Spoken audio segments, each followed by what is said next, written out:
Hey, what's up, guys? You're listening to the Leafs Convo podcast for Oakridge Ford. It is Sunday, March 8th, 2020. The Sunday Spectacular, Leafs Convo styles. I'm Norm, along with Mike. Mr. A, let's just get right down to it. The Maple Leafs are not in the best of positions after picking up one of a possible 6 points out west. And hey, Tampa is at Scotiabank Arena on Tuesday. Good morning. Good morning, Norm. I've described this season as a roller coaster, and we saw how this team played against Carolina, the two games against Pittsburgh and Buffalo, and then everybody thought everything was fine when they went down to Florida and swept the Lightning and the Panthers, and then came back and beat the Canucks. And they go on the West Coast trip, and if they at least break even, they're probably 5-6 points ahead of the Panthers, who lost 4 or 5 on a homestand. But they didn't. I don't think they mailed it in, but the effort clearly wasn't good enough against 3 teams that are at the bottom of the Western Conference.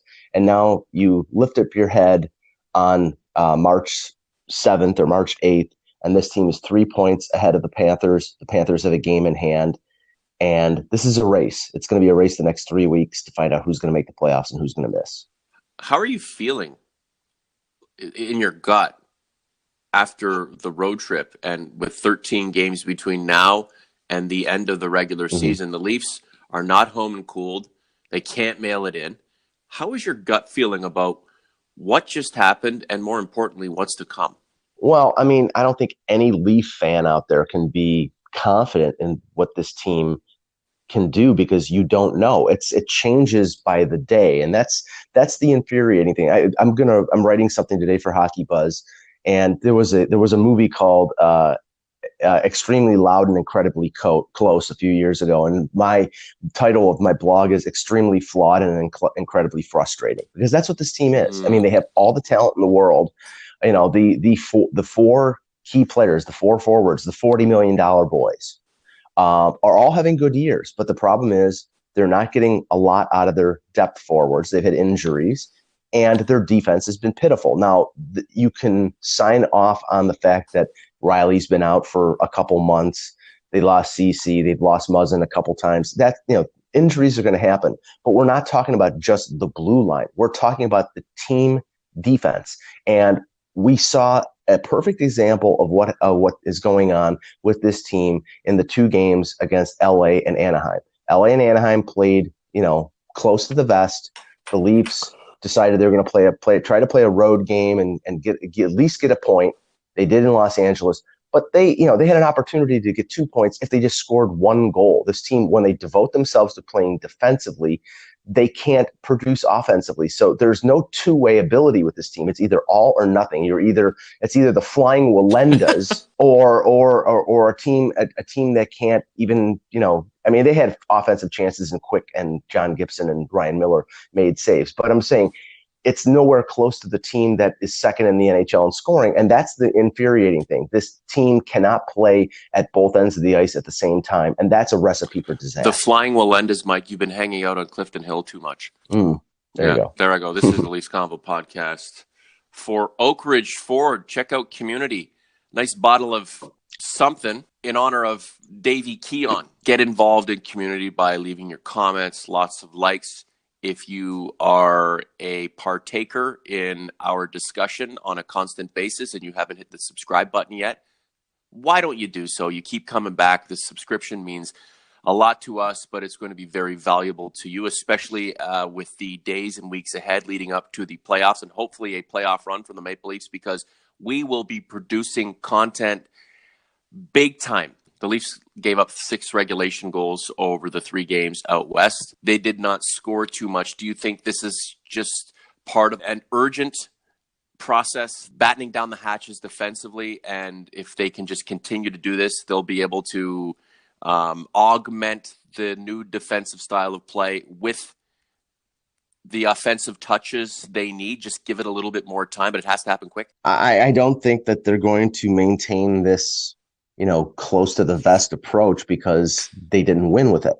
I mean, they're probably, the mentality, and, I don't think they'll say this, and we don't know whether this is exactly the case, but if you look at the evidence in terms of this team, playing more wide open hockey and winning occasionally, or playing defensive hockey, which they're not particularly good at, and losing 3 games to the 3 worst teams in the Western Conference, I'm going to say they're going to opt to try to play more wide open. But we know that playing wide open against Boston or against Tampa is an exercise in futility. They will kill you. And that's why, I mean, you have really talented forwards. And I see that, Matthews is playing a lot better as a two-way forward. He's playing a lot more physically than he has in the past.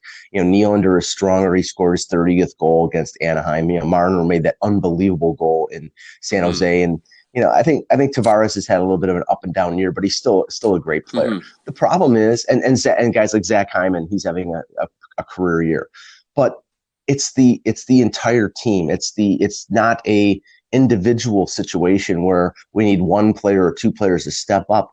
It's this team. It's being able to shut down another team by playing team defense, by playing strong in front of the net. And against Anaheim, what were the 2 goals? One goal was Cody Ceci standing in front of the net while Carter Rowney scored a goal. I mean, basically just let him in front of the net, no attention to him whatsoever. And the other goal, the Adam Henrique goal, was Matthews pressing to get the tying goal, making a backhand blind pass from the boards right up the middle to Henrique, who fired it past Campbell.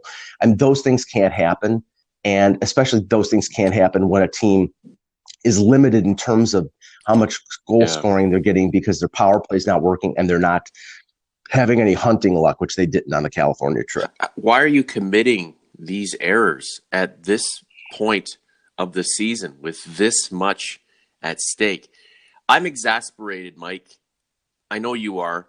Can you imagine how Sheldon Keefe feels? And the dichotomy when it comes to this team's abilities and inabilities is just how good it is at some stuff and how ineffective and poor it is at other stuff. At the end of the day, the entire team has to work as a collective to do well. And right now, I think people are pinning their hopes and dreams on particulars as opposed to the entire team. It's exasperating, Mike. And I do get comments on Twitter and on YouTube, people telling me to keep my head up and that we have to have faith. Guys are going to come through in the end.